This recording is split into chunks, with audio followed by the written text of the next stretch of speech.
Pleasure to meet to introduce you to Dr. Davis, obviously best-selling author of The Wheat Belly. Uh, I've known Dr. Davis for a couple of years now, and I can honestly say he's the expert in gut health. He knows more than anybody that I could ever think of. So it's a pleasure that we have him on today, and we just get to talk about a little bit of gut health and how important it is. So the first question that I would love to start off, for our consumers, right? We know that gut health is important, and you're starting to hear more about gut health.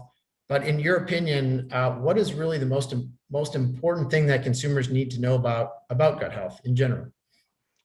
Tom, you're exactly right. We're at an age where it's become clear that gut health, that is the composition of the microbiome, the bacteria in particular that dwell in the human gastrointestinal tract, is a huge factor in health. Far more. We used to think, Tom, that bowel flora, the microbes in our gut, were nothing more than something like dandelions in your yard, something you try to kill, or get rid of. And you took a course of antibiotics, you had some diarrhea afterwards, and case closed, right? We didn't think anything more of it.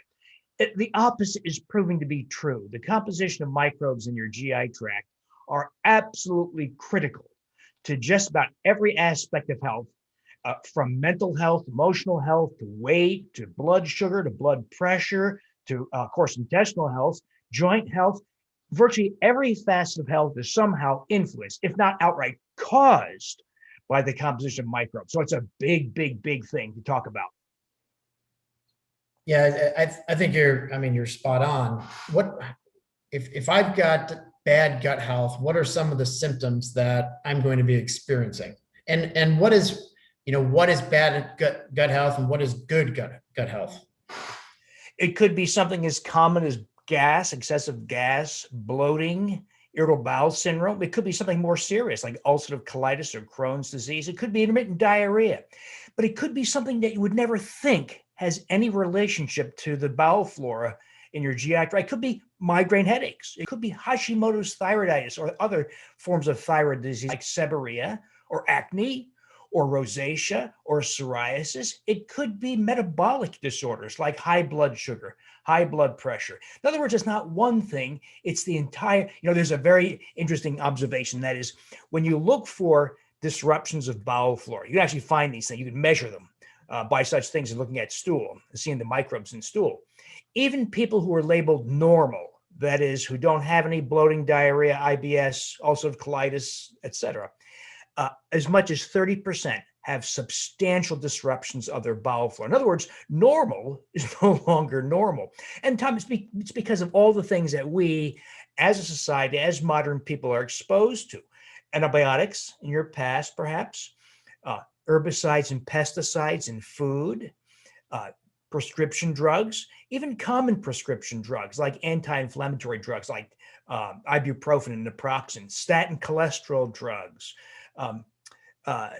antidepressants. All these common drugs, disrupt the composition of the bowel flora, and then that in turn can lead to numerous downstream health conditions. And there's tens of millions of people that are taking all these medications every single day. Exactly right, Tom. This is not a rare thing. This is a very common.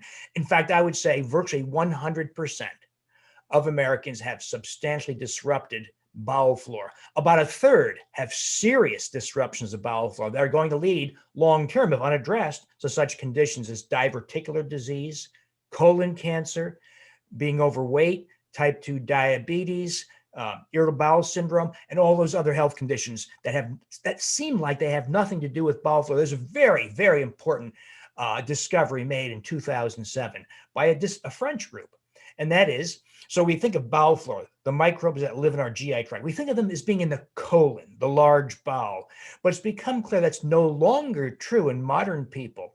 In many modern people, these microbes have ascended into the ileum, jejunum, duodenum, stomach, the small bowel and upper GI tract.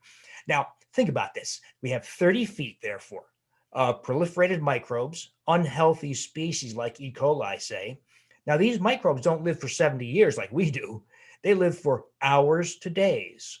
And that kind of trillions of microbes turning over rapidly, live and die, well, where the debris of their bodies go? Some gets metabolized by your intestines, some gets metabolized by other microbes, some gets passed out in the toilet, but some gets absorbed into your bloodstream. That process is labeled endotoxemia, but that is how unhealthy bowel flora export their effects and can be expressed as rosacea on the skin, or migraine headaches in the brain, or Parkinsonism in the brain, or high blood sugar, or excess weight, or high blood pressure. But it's a crucial discovery that the microbes in the gut impact the entire body. So what's the simplest first step we can take to start improving gut health?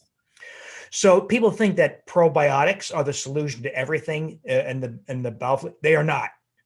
The current choices in probiotics are very poor. They're not very good. Not to say they don't have any benefits. They do have modest benefits, but they're not the final answer. And too many people just rely on probiotics. The most powerful thing you can do for gut health is to get prebiotic fibers. Now, it's a little confusing for people because we've been told for years, get plenty of fiber. But what that advice meant when they say get plenty of fiber, they were talking about the bran or the cellulose fiber in cereals. Well, cellulose fiber is kind of like sawdust. So no one here has a sawdust deficiency, right? But if you were to eat that kind of fiber, cellulose fiber, say in bran cereal, other cereals, it passes right through you. It's inert to humans. We don't have the enzymes that allow us to break down the cellulose fiber. So it provides bulk. And there's maybe, and even that's in question, some benefit to that kind of cellulose fiber. But there's another class of fibers. They're labeled, they're lumped with cellulose fiber, but they're completely different. These are so-called prebiotic fibers and related compounds that upon consumption, you can't break down. You don't have the enzymes, just like you don't have the enzymes for cellulose, but bacteria do. Bacteria have the enzymes to break down prebiotic fibers. And the wonderful thing about that is you cause proliferation of healthy species of bacteria, like lactobacillus and bifidobacteria species.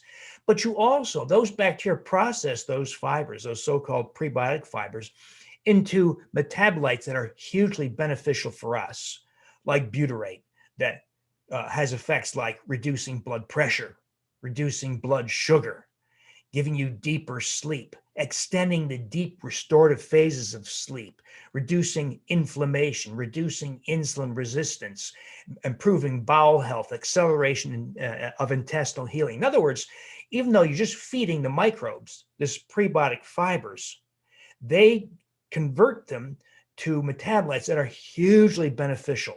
One of those powerful things people can do for their health is not get cellulose fiber that just bulks up your bowel movements, but get the kinds of fibers, prebiotic fibers, that nourish bacteria. Yeah, it makes a lot of sense. So I certainly agree with that. How quickly, I know our consumers who consume hellowater and 5 grams of fiber with every bottle, or at least having a bottle a day, or some who are more serious about their gut health are probably having 2 a day. But if I'm a new consumer and I've just heard I've got some of these symptoms, and I want to try to get rid of them so that I can just feel better and live better. When should I start? When should I start kind of expecting a little bit of a result and that feeling of, maybe the migraines start to go away, or I just ultimately feel better. How quickly should that happen? Sadly, so many people have been deficient in prebiotic fiber for so long, it's kind of a shock to the system when you finally get some, whether it's in hellowater or the similar inulin type prebiotic fibers in onions, garlic, shallots, chicory, etc. So you start out slow, maybe a bottle, and no more than that, and see how you feel. It's not uncommon to have a little bit of gurgling, a little bit of gas, a little bit of bloating in the beginning, because what you're doing is you're causing proliferation of healthy bacteria and having them process the inulin into healthy metabolites. So there's often a little bit of gurgling, that sort of thing. It's harmless, but know that it's a good effect. That's good. It's good. It's actually really good for our consumers to know, because we get all sorts of feedback. So that's some good information. And then moving forward, how long should that phase last, and moving into just I feel great having a bottle every day? Days to weeks. And benefits build up over a long, long time. In other words, they do start early. You can have improvements in such things as blood sugar that you might not feel, of course, or blood pressure. Those effects can develop within days. Longer term effects, like relief from various health conditions, that can take weeks to months. And this is something you want to pursue for a lifetime. This is not something you do for 3 weeks and give up. You want to do this for a lifetime, because those bacteria in your colon, you don't want to starve them. I cringe, Tom, when I hear people doing these ultra low carb. I like low carb diets, but not the super duper low carb diets where they eliminate all sources of prebiotic fibers in their diet, whether it's hellowater or asparagus or onions and garlic. When you do that, you starve bacteria and weird things happen. So feeding bacteria with things like inulin, prebiotic fibers like inulin, is not just a near-term thing. It's a long-term thing you do. And inulin is probably the most powerful, most important prebiotic fiber of all. And what else besides insulin? What else would I want to try to get my 25 to 35 grams of fiber a day with? What are the best sources? So inulin is in hellowater. It's in root vegetables like garlic and onions and shallots. You can also use legumes. Legumes are a great source of the galacto-oligosaccharide prebiotic fiber. So black beans, white beans, kidney beans, lima beans, peas, those are all rich sources of a very important galacto-oligosaccharide prebiotic fiber. Pectin. Pectin is the fiber that's in fruit and in avocados. Avocado is the richest source of all. And that's very important, because what you're trying to do is obtain variety. So you want to get the inulin, the most important of all, but you also want to get some galacto-oligosaccharide. You want to get a little bit of pectin. You want to get other things like the polysaccharides in mushrooms, because you want variety. The healthiest people have the greatest variety, the greatest diversity of bacterial species in their gastrointestinal tract. So the key is variety, but you want to include the most important prebiotic fiber of all, which is inulin. And like you mentioned, we've got 5 grams of chicory root fiber, inulin in each hellowater. How many what's the max amount you'd recommend based off of that variety? Is it 1 bottle? Is it 2 bottles, 5 grams a day, 10 grams a day, just coming from inulin, and then the rest coming from what you just mentioned? Is that about right? Yeah, 10 to 15 grams per day after you're accustomed to the effects is about as much as you want, because you really want to do this in the context of great variety in various fibers. But inulin being the most important, 10 to 15 grams per day is a really good goal that maximizes a lot of benefit, generating healthy changes in bacterial species and generating lots and lots of those metabolites that support your metabolic health. So do you believe in what the FDA recommends with their 25 for females and 35 for men? Are you buying into that, or is it the more the merrier? Sadly, Tom, that advice is kind of outdated in that they never distinguished what kinds of fibers, because unfortunately, in a lot of industry, particularly the grain industry, has made people believe that the fiber you need is the cellulose fiber we've talked about. And cellulose fiber is inert.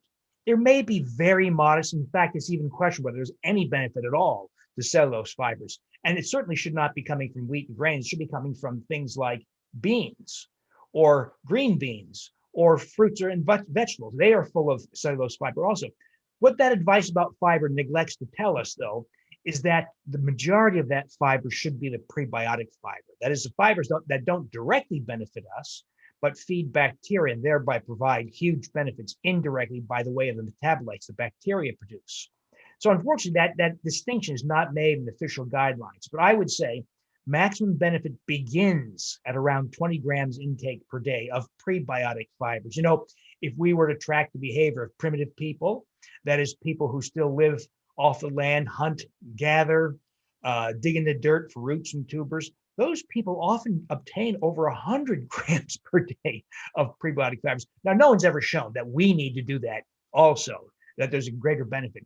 But maximum benefit appears to occur at 20 grams prebiotic fiber per day or greater. And then everything else you add in the way of fiber, like cellulose fiber, is kind of just icing on the cake. Yeah, it's incredible what we're taught and what actually works. Why is probiotics? We mentioned it at the start. Why is probiotics so popular in the media right now and through as a trend? I think probiotics seem like an easy fix. We've disrupted the composition of microbes in our GI tracts. Here, just take this and it'll replace. It doesn't work that way. There's many problems, many inadequacies of the modern concept of probiotics. One, commercial probiotics are haphazard collections, this kind of a slapdash collection of microbes thought to be beneficial, with no thought of. There's a very unique and fascinating phenomenon among bacteria. There's something called collaborations and guilds or consortia. That is, bacteria collaborate with each other. Microbe A produces something necessary for microbe B. Microbe B produces something necessary for microbe C. Great collaborations. When you just slapdash assemble a probiotic, there's no any attention to that. There's also no attention to something called strains, which sounds terribly nitpicky, but strains are very, very important in the way of bacteria. So to illustrate, we all have E. coli in our guts. And we may have many different strains of E. coli. Your family, your friends, your coworkers all have E. coli. But what if you ate lettuce contaminated by E. coli from cow manure? Well, you can die of kidney failure and sepsis. And so same species, E. coli, different strains. So it seems like a nitpicky distinction, but being aware of strain. Now, if you buy a very expensive commercial probiotic, you'll be shocked at how often no strain is mentioned. The manufacturer typically chooses the cheapest strain rather than the most effective strain. And so current formulations of probiotics are not very effective because they fail to mention strain. Also, they fail to include what are called keystone species. In the ocean, jellyfish and whales feed off plankton, these little teensy weensy creatures. Well, if the plankton in the ocean are reduced or disappeared, there's no jellyfish or whales. So in other words, they are keystone or foundational species. That same kind of biological principle applies to this ecosystem called the human GI tract. If you lack keystone species, you won't have all the other creatures above that rely on that species. So most probiotics fail to include keystone species. Now, this is going to evolve over time, and I think probiotics will become more effective. But by far, the most important thing people can do for bowel health is not a probiotic. That's probably the least important thing you can do. Among the most important things you can do is to make sure you get prebiotic fibers, such as inulin and other forms, every single day. In fact, I tell my readers and people who follow me in social media, make sure you get prebiotic fibers in every meal. It sounds excessive. It doesn't have to be tough. It could be that bottle of hellowater in the morning. It could be a couple tablespoons of black beans in your omelet. It could be including dandelion greens in a green salad. It's really very easy to do that. But if you're mindful that you get prebiotic fibers in each and every meal, every time you eat, then you up the odds that you're going to get your 20 grams or more of prebiotic fibers per day. Talk about wheat for a second, because I know a lot of people do get, like you mentioned, their fiber from cellulose fiber, and there's a lot of wheat products out there. I mean, you look at cereals, you can find potato chips with fiber in them now. You can find crackers with high fiber. There's so many things out there. What is that doing for the body? Because I think our consumers, maybe see fiber and go, okay, I definitely want to get some from hellowater. I need other sources. These crackers are high in fiber. I'm going to have those too. What's that doing to the body? Absolutely. We could fill hours with this conversation, but in a nutshell, so wheat and grains, particularly modern wheat. People don't know that modern wheat is an 18-inch tall plant. It's not the 4.5, 5 foot tall plant we all think of.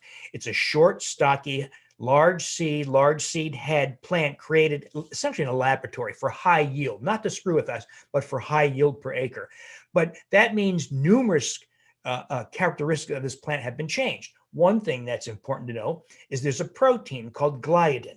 People say gluten, but it's really the gliadin protein within gluten. That's the active ingredient. Gliadin is indigestible to humans. It's broken down only into pieces. And those pieces or polypeptides act as opioids on the human brain, and they stimulate appetite. So that bagel, stack of pancakes, or sandwich is a huge appetite stimulant. And that's why you see people doing things like eating a huge bowl of pasta. They're filled to bursting, yet they're somehow still hungry. When you think about that, Tom, how unnatural that is. But that is a result of gliadin-drive opioid peptides. It takes away your ability to control your food choices and appetite. There's also something called phytates. Phytates bind minerals in your GI tract, calcium, magnesium, iron, and zinc, and you pass them out in the toilet. And that's why, for instance, iron deficiency is rampant, out of control because of increased grain consumption. There's something called wheat germ agglutinin that is completely indigestible. It passes through from mouth to toilet untouched, but in its passage through the 30 feet of GI tract is highly inflammatory. Now, this also, by the way, disrupts bowel flora. So getting your fiber through wheaten grains is a deeply flawed way to get your fiber. Yes, it does add a couple of grams of fiber, mostly cellulose, a little bit of prebiotic fiber. So I hate to admit there is actually something good in wheaten grains. That is about 3 grams per day you can obtain via wheaten grains, but it comes at such a hefty health price. And that's why we have so many people with type 2 diabetes now, overweight and obese, because national dietary guidelines sadly told us to weigh our diets heavily in favor of whole grains. That is very deeply flawed advice. So when we have people eliminate grains, or at least sharply cut them back, we see them lose weight. We see them reduce their blood sugar, reduce their blood pressure. So getting your prebiotic fibers, or fibers in general, from wheaten grains is a deeply flawed practice. There are far better sources of fiber that are benign or even healthy. So what's a good day's worth of meals? Maybe just an example of a good breakfast, a good lunch, a good dinner that incorporates all the positive things you've been saying and eliminates obviously the negative parts. Just so, if I followed this at the end of the day and I kept it up for a couple of weeks, I know I'm going to feel great. What are a couple of examples? As far off as it seems, just mimicking the diet, the way people ate for the first several million years that our species walked this planet, that's all programmed into our genetic code. Wheaten grains are very recent additions to the diet. Sugars in excessive quantity, very recent, last just century or so. So we revert back to the way humans would eat. So if we got up from our hut or cave or climbed down from our tree, grabbed our spear, axe, club, whatever, killed something, and ate that animal. That's what we should do. Or gather plants, gather leaves, gather berries, gather nuts, dig in the dirt for roots and tubers. Now, no one here is going to do that, right? So we try to mimic that behavior.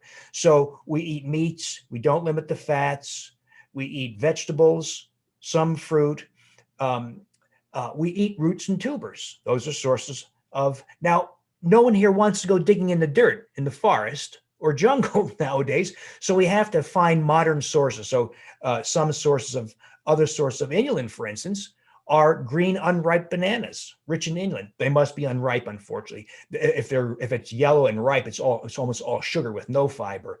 But it's the green unripe banana that also is rich in inulin. So it's another way to get some more inulin in addition to the hellowater.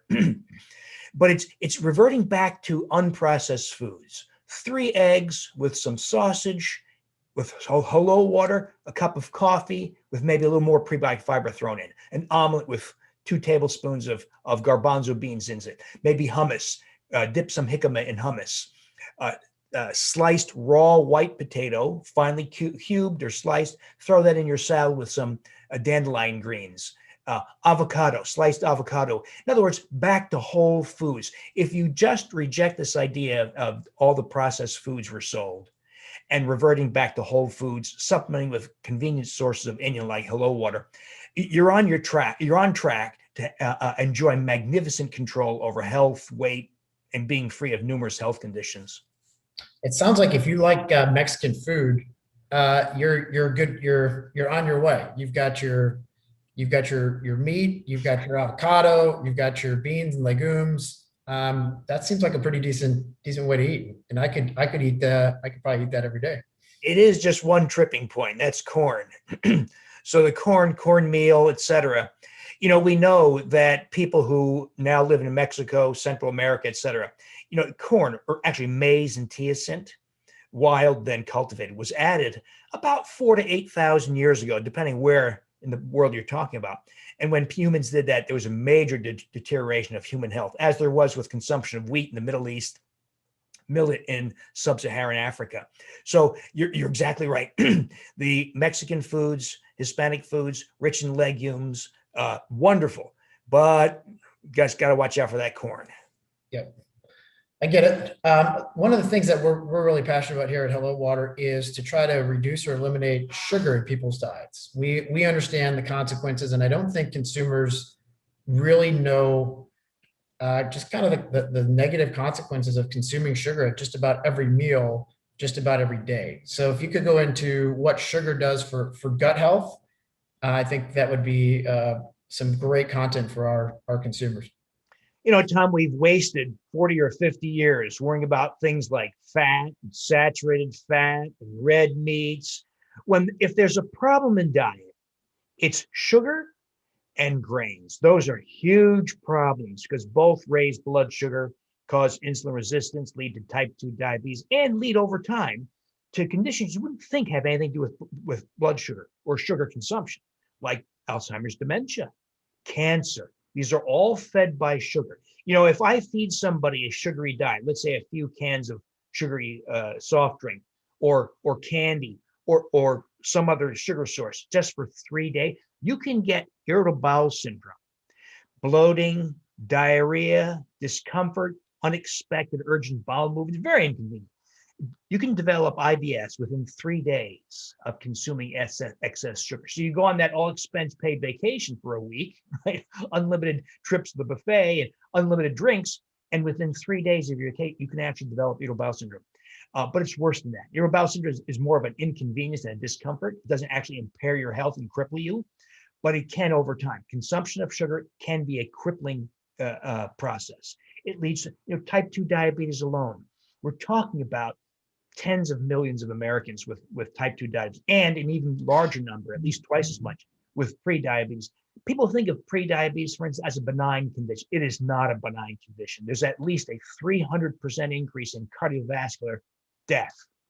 There's acceleration of cataract development. There's an acceleration of arthritis because high blood sugars erode cartilage. There's a much increased risk for cancers of a variety of sorts. There's a great increase in colon cancer risk, in heart disease and stroke risk. In other words, all the diseases that we're all familiar with that are in the people all around us, not dengue fever and malaria that afflict people who live out in the wild, but what anthropologists call the diseases of civilization.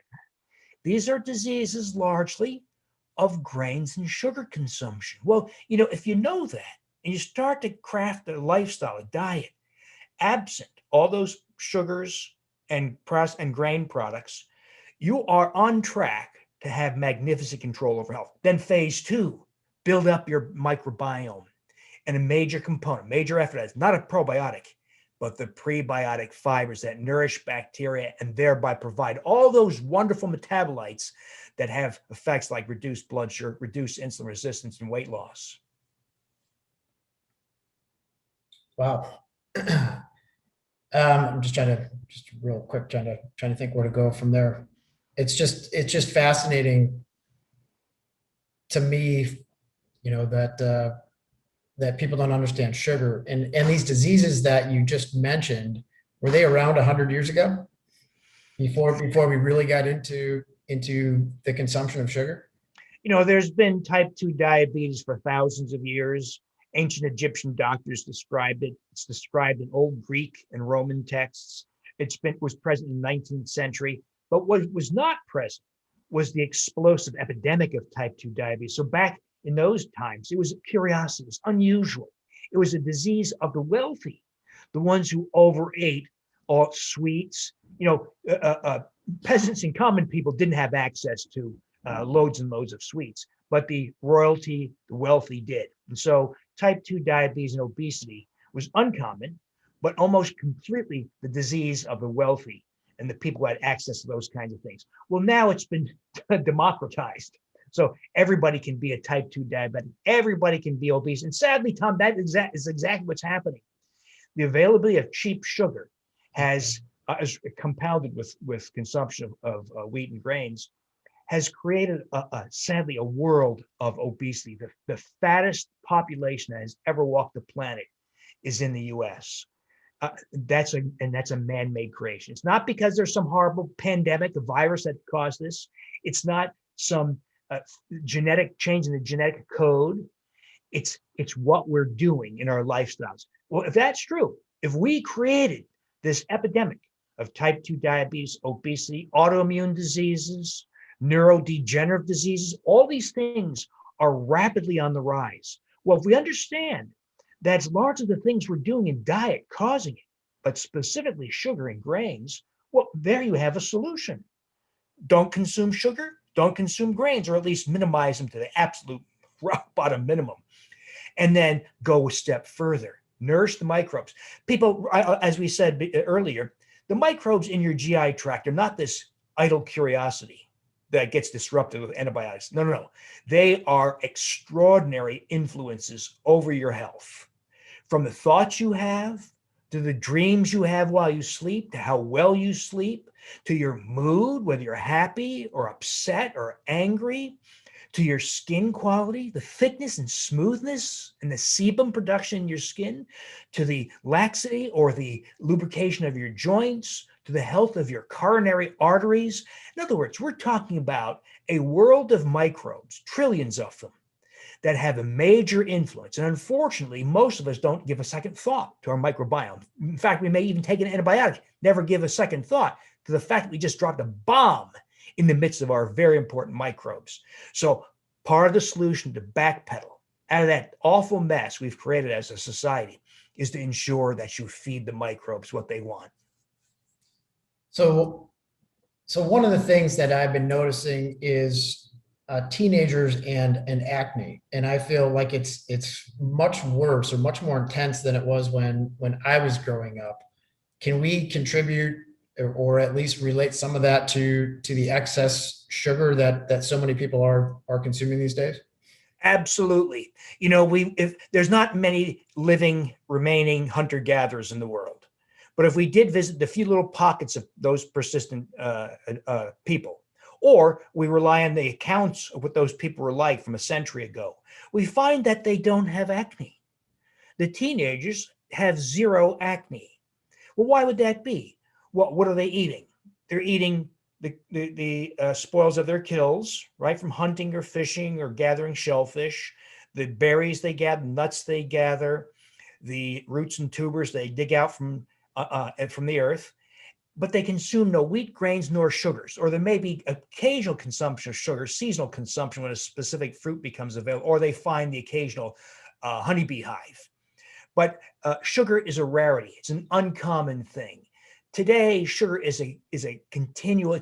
It's a huge component of most, especially teenagers' diets, because they're drinking soft drinks with sugar, they're eating pizza, they're eating snacks, they're eating candy. That kind of sugar raises the body's insulin level, and it's insulin and insulin resistance that causes acne.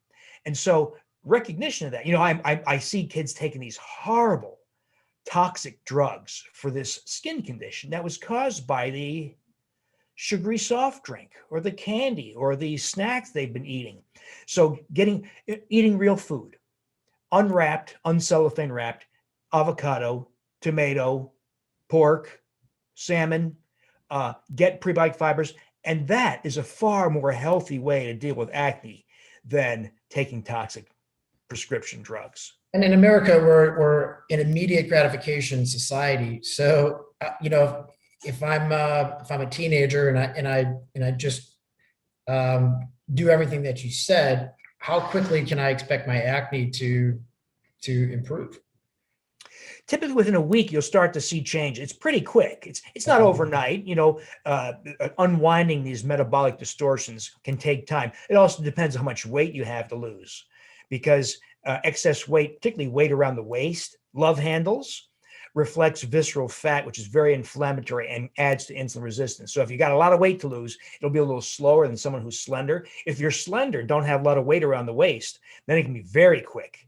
But a week, you can typically start to see major changes, and then over ensuing weeks and months, see dramatic changes. So what's the foundation that's being set when I see kids, I mean, as young as 4 years old, 5 years old, just eating candy every day and having sugar at meals and having, yogurt in the morning or cereal with a ton of sugar, just sugar in general all day long. What am I setting myself up for if I'm that 6-year old for the rest of my life? What are the problems that I'm going to have? Because at this stage, I think I see a lot of kids, 6 years old, they feel like they can just shake it off, but that consistent everyday sugar at every meal, what is that going to do to me moving on, as I get older in age? It's sad, Tom, because we're seeing it play out in real life. Kids become overweight, obese. They're giving kids cholesterol drugs now. Can't believe it. Fatty liver. Fatty liver afflicts now about half the population, including children. Well, fatty liver is not this benign curiosity. It leads to real health. It might not be till age 50 when you have cirrhosis, a distended abdomen from what's called ascites, accumulation of fluid, and then go into liver failure and have a liver. My colleagues are good at saying, well, then we'll give you a liver transplant. Well, they don't tell you that liver transplant is a catastrophic procedure and you only bought a few years of life, and it's a horrible life at that. Fatty liver, type 2 diabetes. If a child develops type 2 diabetes at age 14, which is becoming, as you know, very common, or 24 or even 30, you've cut at least 8 years off your life. 8 years off your life. And those last years, shorter, are not happy years. They're kidney failure, blindness, amputations, stroke, heart disease. It is a horrible end to a shortened life. So we're not talking about a benign condition. We're talking about a collection of illnesses that will show themselves. And when kids eat that candy, one of the great effects is massive disruption of the human microbiome in such a way that leads to diverticular disease, diverticulitis, very painful, colon cancer. Tom, you've probably heard the headlines. Colon cancer used to be a disease of people in their 60s and 70s. It's increasingly become a disease of people in their 30s and 40s. Well, that process didn't get started at age 29. It got started at age 4 or 7 with such things as overconsumption of sugar, alterations in the microbial composition of the microbiome, colon cancer, age 37. So this has huge life-altering implications. So I urge in my audience, the parents, to know that it seems like kids can get away with anything, but that's not true. It just might not show for a few decades. But do you want your son or daughter to have colon cancer at 44 or cirrhosis at 50 or some other catastrophic illness? Well, that process all gets started as children. Yeah, and I think if I'm a mom or dad listening to this, I'm saying, what are the chances it's my kid that would have that? But you're honestly, you're seeing it more and more and more. So the odds of it happening are completely real. So if I'm a mom listening to this right now and I give my child candy every day or sugar or popsicles at night or ice cream, how do I then turn that around? Because you can't go overnight and go, oh, you can't have anything anymore. I want you to be healthy, as you grow up. What's, in your opinion, is there a plan to kind of change the ratio and get them to eat a little bit healthier? There's a lot we can do. We can't do everything. If your child goes to a birthday party and they're serving cake and pizza, okay, you can't, it's hard to prevent that. But you can start by not having garbage products in your home. You don't have sugary soft drinks. You have something like hellowater that your child can drink. It's delicious and there's no harmful effect. You can not have candy.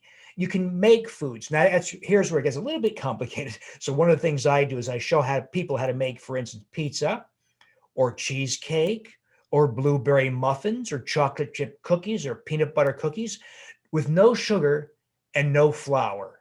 We use such things as almond flour. We use benign sweeteners as you have in hellowater, like stevia or monk fruit or allulose. We use ground golden flaxseed. We use benign, healthy ingredients that actually are healthy. Now, there's a process. Kids will know the difference at first, but as they get accustomed to it, you often find they say, hey, Mom, could you make that pizza again the way you did before? It was so delicious. Or could you make those peanut butter cookies? They were wonderful. So you'll find that over time, kids, one of the things that happens when you get rid of sugar and wheat and grains is there's a reawakening of your taste sense. And you'll be shocked when your children say things like, hey, Mom, you know what? Why does this broccoli taste so much better now? There'll be a reawakening. Mom, could you make Brussels sprouts? I love them. I mean, you don't hear that from kids who consume a diet of sugar and grains. But when you banish sugar and grains, there's part of the gastrointestinal tract is the tongue, and there's a reawakening of taste, and kids will start asking. So it may seem difficult. It may seem to be a little battle at first, but over time, you'll see that the kids become what they should have been all along. That is naturally whole food eating kids. I mean, your knowledge on this subject, Dr. Davis, is just absolutely incredible. And it is my hope for the world that as small as hellowater is, that we can at least get this information out. You know, a lot of the information you're saying, so we can have kids and adults and you know, all the way up into your 70s, 80s, 90s, just live the way they were intended to live instead of the, you know, the way they're living with all the complications. So, I mean, I really appreciate you being on today, and again, we could probably talk for hours, like you mentioned, and maybe we will have another conversation. But I really appreciate it. And for our consumers, I know that they've got some really valuable content today that they're going to use. And if they want to know more about yourself and some of the books that you've written, where can they find you? All my books are in major bookstores, Amazon, of course. Lots of conversation in my Wheat Belly blog. There's also Facebook pages associated with that. We also have, for face-to-face interaction, we have something called the Undoctored Inner Circle. That's a place where you can actually talk to me, ask questions. We have live conversations with 70 to 100 some people every Wednesday night. And it's a chance to understand all these concepts, how to put these ideas into practice. And we have tons and tons of people, Tom, who were former type 2 diabetics who put a stop to the progression of their heart disease, who have lost 30, 80, 130 pounds effortlessly. We never limit calories. We never limit fat. We never say things like jog 7 miles. We never say anything like that. We simply revert back to some basic concepts that includes rebuilding a healthy microbiome, and you can have spectacular effects. It's because you're treating the cause. You know, you're not treating the symptom. That's what's so frustrating about the healthcare system. It's just like you mentioned, you've got 14-year-olds taking cholesterol pills because doctors aren't treating the cause. They're just treating the symptoms. So absolutely, it's so frustrating. And again, we created hellowater for a great reason, and if we can bring this information to life, I'll feel good about the legacy of hellowater and what we did for the world. And in the last couple minutes, I'm just really, really curious. How did you discover the wheat belly phenomenon? You're the first to do it from what I know, right? You're the first one to come up with this whole reason that everyone's getting obese and having all these problems. And even though America's telling you eat more wheat, you go, wait, slow down. What was the light bulb moment where you figured it out? You know, it was very simple, Tom. You know, I practiced cardiology for 25 years, putting in stents, aborting heart attacks, etc. My mom died of sudden cardiac death after her angioplasty. And it drove home to me that dealing with a disease like coronary disease and heart attacks in a cath lab, in a procedure room, is a really lousy way to manage this disease. So I tried to find a better way to identify, then put a stop to heart disease 5 years, 10 years before it ever became something fatal or dangerous. Well, there's a very common fiction, and that is that high cholesterol causes heart disease. Cholesterol does not cause heart. Let me be absolutely clear on that. Cholesterol does not cause heart disease. Cholesterol is a marker, a crude marker for the particles in the bloodstream that cause heart disease, such as small LDL particles, not LDL cholesterol, but small LDL particles. We know this with good confidence, science going back over 20 years, even though it's not widely talked about, that the small LDL particle is more adherent to the arterial wall. It's more oxidation prone, more dangerous. It's more likely to stimulate inflammation in the arterial wall when it gains access. It lasts 5 to 7 days in the bloodstream compared to 24 hours of an LDL particle created by fat consumption. So I asked, Well, what causes, and we'd measure it. You can, these tests have been available for 30 some years. You can measure the number of small LDL particles. I used, for instance, something called NMR, nuclear magnetic resonance spectroscopy. It's widely available. It's not expensive. And you'll find rapidly, anybody with coronary disease has oodles of small LDL particles. So I asked, what foods cause small LDL particles? Science is clear. Grains and sugars, not saturated fat. Sorry, not saturated fat, not butter, not beef, only the amylopectin A of grains and sugars. And so I said, well, let's give it a try. Let's banish all wheat, grains, and sugars from your diet. I give my patients a 2-page handout. This is before the books came out. They did it. They'd come back and they say, hey, okay, my small LDL dropped from 1800 to 0. That's typical response. But I lost 47 pounds. You didn't tell me I'd lose 47 pounds. And I had to stop my insulin and my Byetta injections and my metformin because my blood sugar went so low, I'm no longer diabetic. I had to stop 2 of my blood pressure medicines because my blood pressure, now I have normal blood pressure on no medicines. My skin rash went away. My joint pain got better. So Tom, I did it because I want to give people better control over small LDL particles and thereby cardiovascular risk. But I stumbled on to something that was far bigger. And that was what launched the whole Wheat Belly books movement. And now word is spreading. It's still, you know what? The wheat and grain industry, big pharma, they still have more money than I do to advertise their wares and their strategies. But, I believe we are having an effect. And it helps that people like you and hellowater are also spreading a similar message, a message of health, not of medication, a message of vigor and youthfulness, not of, file for your Medicare and take your 7 prescription agents. That's not how humans are supposed to live. We're supposed to be dancing at age 94, riding bikes, jumping rope, making love to your spouse. That's how humans are supposed to behave. And unfortunately, it's all been waylaid by modern advice. So I applaud what you and hellowater are doing because you're adding to the conversation in a very healthy and fun way. Well, we're going to keep promoting it. Again, thank you for everything that you've taught us today, and maybe we'll do another one sometime in the near future. Let me know where and when, Tom. I'll be there.